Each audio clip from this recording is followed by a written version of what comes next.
ভাই সামনে যায়েন না। মতো করে মানুষ দেখছেন যে পরিষ্কার পরিচ্ছন্ন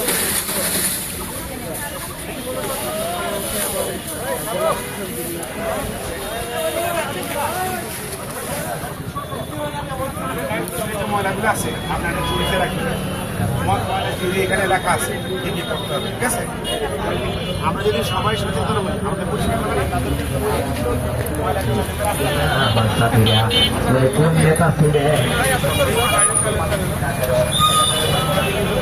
আমরা কি করি, ময়লা গাড়িতে করে নিয়ে যাই। ময়লা চুরি আছে,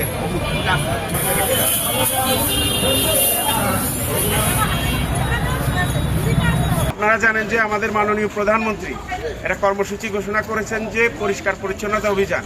এটা মনে রাখতে হবে যে আমরা সবাই জানি, আমি ব্যক্তিগতভাবে পরিষ্কার পরিচ্ছন্ন থাকি না।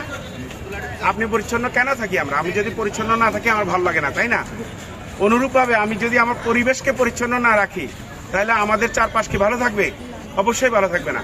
তাহলে আমরা যেখানে যে অবস্থায় আছি, আমাদের স্কুল কলেজ, আমাদের অফিস আদালত থেকে শুরু করে রাস্তাঘাট যেখানে যারা আছে আমরা পরিষ্কার রাখবো। এটা সবচেয়ে বড় কথা হলো যে এই পরিষ্কার পরিচ্ছন্নতা শুধু আমার পৌরসভার কর্মীরা কিন্তু পুরোটা করে শেষ করতে পারবে না। তাদের দায়িত্ব কিন্তু আপনার ঘরের ভিতরে গিয়ে পরিষ্কার করে দেয়া না, আপনার আঙ্গিনাটা পরিষ্কার করে দেয়া দায়িত্ব না, তার দায়িত্ব নির্দিষ্ট করা আছে।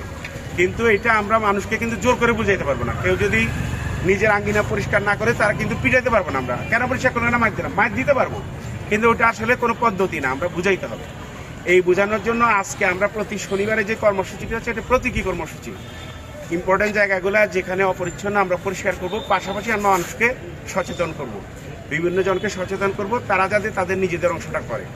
এই যে আমরা যে পরিচ্ছন্নতাটা করবো এটা কিন্তু যাতে অভিনয় না হয়, যে করলাম দুইটা গেল ডিসাব আসলো, হ্যাঁ তাড়াতাড়ি ছবি ধরে চলে গেলাম না।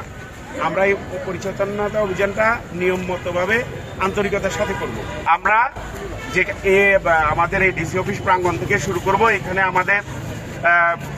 আমাদের যে অফিসের চারপাশটা এটা পরিষ্কার করব, তারপর আমাদের বিভিন্ন স্পট আছে সেখানে আমরা পরিষ্কার করব।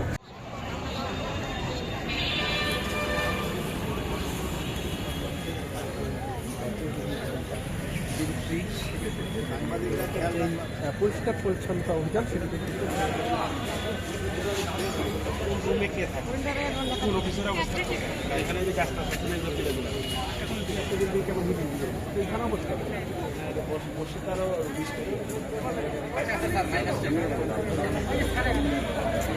টাকা দেন আমি